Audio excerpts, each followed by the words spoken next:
Hello everyone, my name's Ben and I am a semi-pro photographer and a photography enthusiast. I love old film cameras.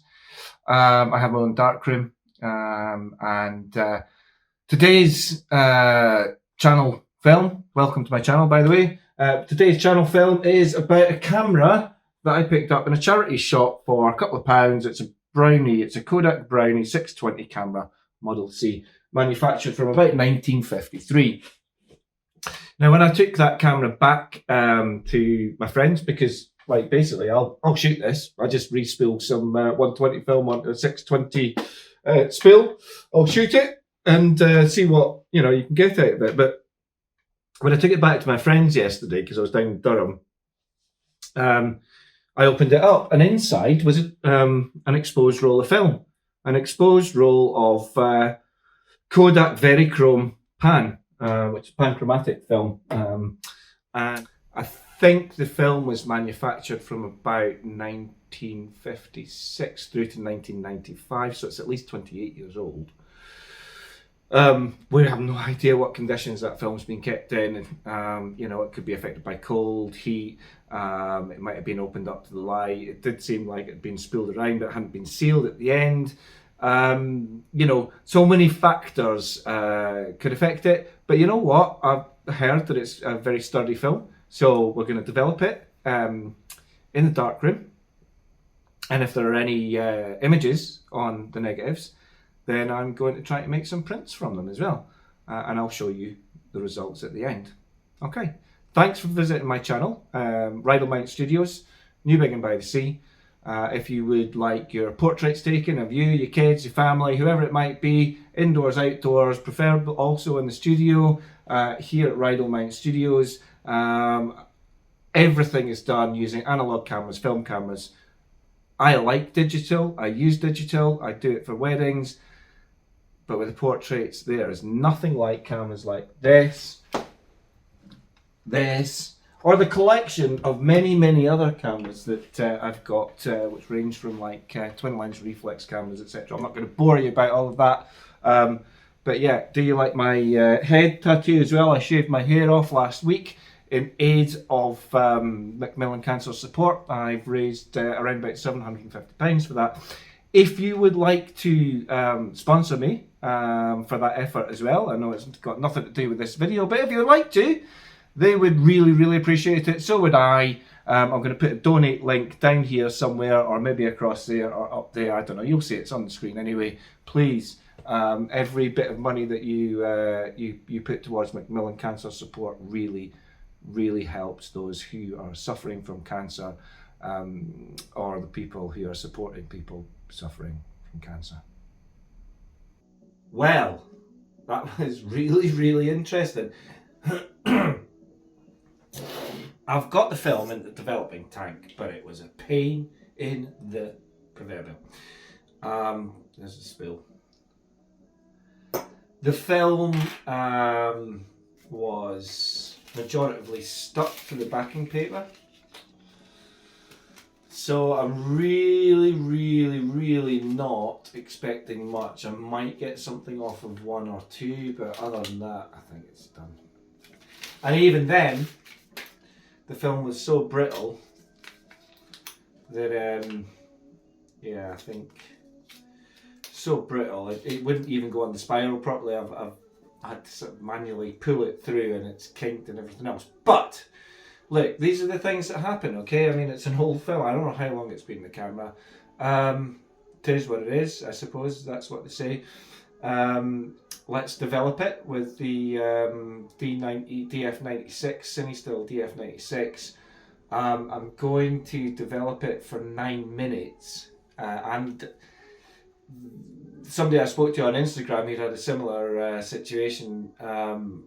Said he developed stand development for 9 minutes. I think that I'm going to agitate it a bit in that as well, because I have no idea whether the developer's actually going to get between the film, whether the film's stuck to itself or whatever. So I'll give it its best chance of getting something.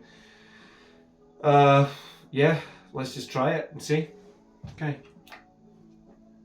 Timer 9 minutes.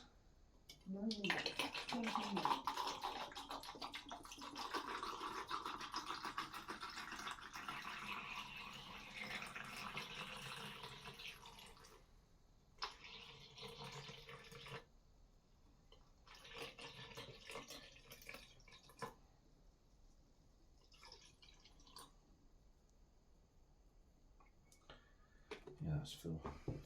Alright. Okay.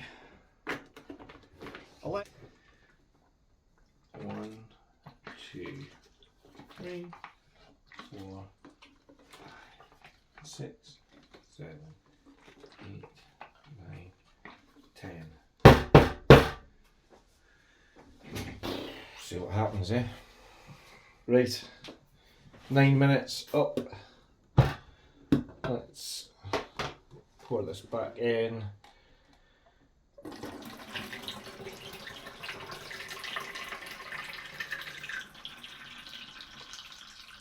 So the Cinestill DF96 is a developed stop and fix, hence Monobath.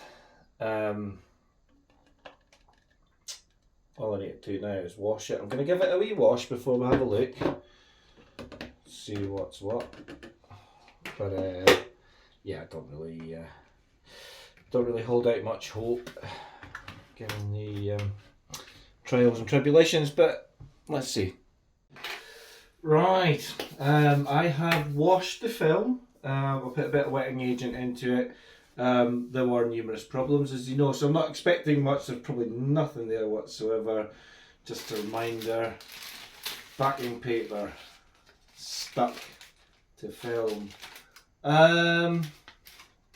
Image 1, image 2 maybe, but the rest probably nothing. Brittle film, couldn't get it on the reel properly. It's, yeah. Okay, let's have a look. Let's see. Let us see.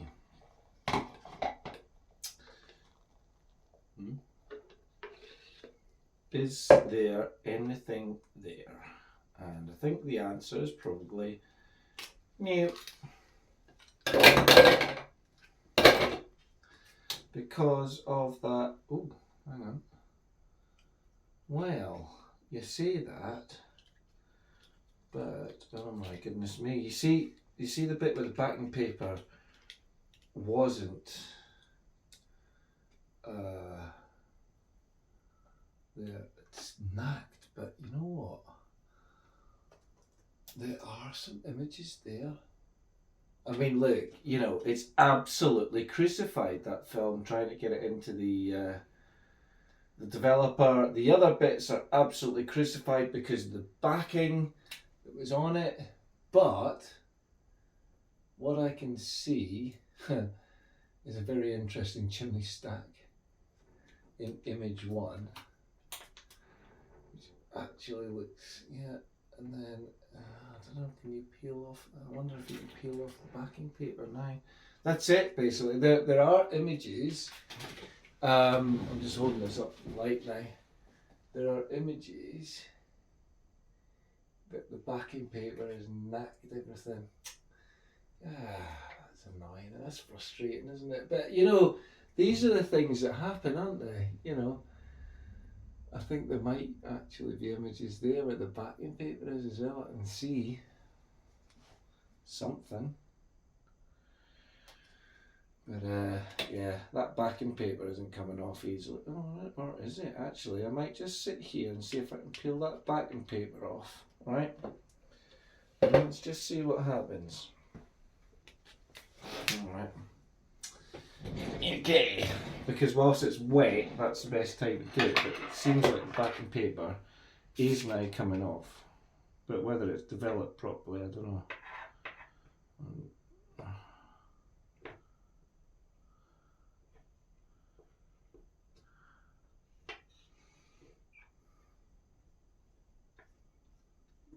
It should be on the non-damageable side, the non-emulsion side, the backing paper, shouldn't it? So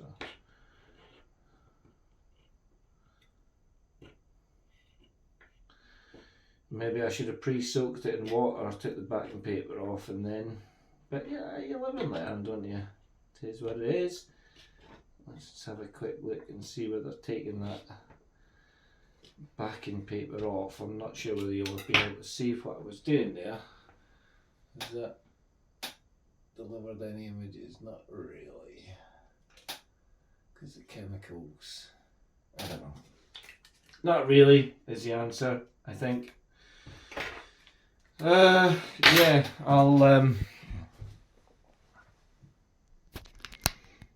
I'll continue to scrape away at the backing paper, see if I can get that off. But yeah, there's probably a better way I could have dealt with that. I haven't dealt with it properly.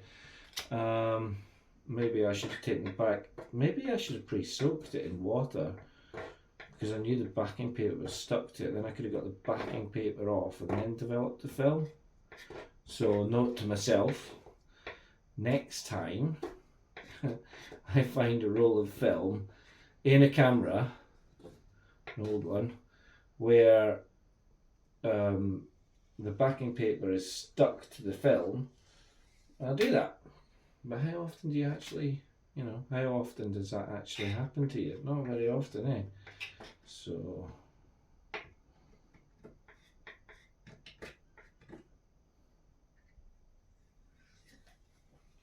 we'll see how it comes off when it's soaked. I should have soaked it. Yeah, I should have soaked it first. Never mind. There might have been some lovely images on there. There might be nothing. You just don't know.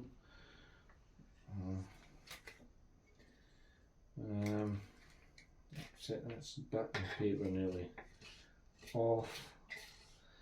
I suppose the question now is, do I need to develop it for longer? Do I need to put that fixed it here, so it's not really going to do anything, is it? Do I need to put it back in developer?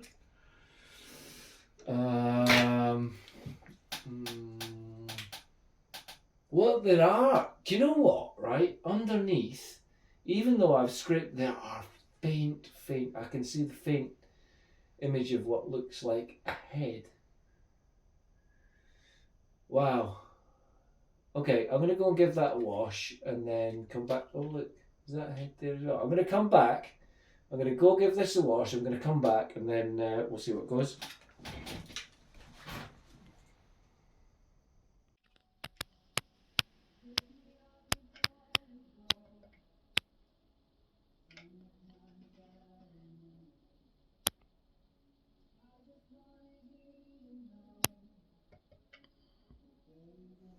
Well, that was an interesting session last night in the darkroom. I'm sure the video shows you that. It wasn't without its challenges, let's put it that way. But I have managed to make 2 prints. There are 3 images that are printable, the rest are a bit kind of guff. But, it is what it is. It's a very old film. I was surprised I got anything. So here are the images. This is the first image, which is, well, it's a roofscape. I actually quite like it. Sure you can see that. I'll put a picture up in a second, but yeah, I quite like it. I think it's just a unique, I'm going to frame it. It's the uniqueness of it. It's, it's not seen the light of day for 3, 4, 5 decades. I reckon that roofscape and a few other people is sort of 50s, 60s roofscape, and the corrugated iron in it and that sort of thing. So that's pretty cool. And then the other one is like the mysterious person looking across the roofs. That bit spooky, isn't it? So if anybody knows who that person is, or who the person was that took the photo, let me know. Again, I think I'm going to frame that as well, and I'm going to put it on my wall because it's interesting, it's cool, it's fascinating, it's funky. And that is the enjoyment of film photography. I haven't taken those photographs. I collect these cameras. This one that I introduced to you before, the box Brownie. I collect these from charity shops or any other place that I see them, and I use them. I find stuff in them. If I find stuff in them, I do something with it, because why not? Somebody's taken the effort to do it. Somebody's taken the effort to take the photographs, forgotten it's in there, and we all do that. I mean, I was just in Tenerife a few weeks ago with my daughter. I was taking photographs with my camera, my film camera, one of them, and then realised about 36 shots later there wasn't a film in the camera. But never mind. It happens to us all, I hope. Amateur mistake. Yeah, there's a camera. I'm just looking over there because I've got lots of cameras up on the wall. I'll show you them at another point in time. But yeah, there's a colour film that I found in a camera that I bought recently for a charity shop in York. And I've just been to Digital Lab in North Shields, and they're going to come back to me tomorrow to tell me whether they can actually process it, because it should be processed under the, is it C22 or something like that, rather than the C41, which is the current. C22 was the predecessor to C41. I hope they can, because I'd love to see what's on that. If there's anything decent, I'll let you know. Okay, thanks for watching my channel, thanks for watching the video. I hope you enjoyed it. I hope you can go out and do similar things. Enjoy your photography, experiment, use expired film, do all these things. Yeah, have fun. See you later, guys. Bye.